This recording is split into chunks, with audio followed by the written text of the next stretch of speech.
Астик, один к тебе вопрос есть.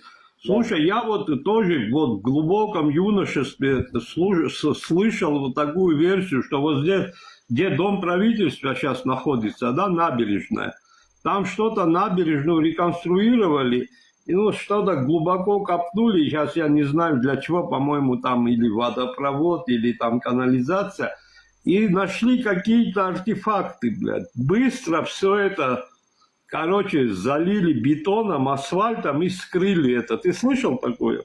Ну, сейчас прям вот такие факты я не слышал, но просто вот где набережная и вот вообще вот это вот как бы вот где сейчас, например, там вот фонтаны, да, где абхазский государственный театр, там вот это вот, ну вот там то место, еще туда, да, вот вокруг моря. Там действительно под бетоном серьезная археология, над дамами в парках там. То есть если там мы начнем копать, там серьезную археологию мы можем найти.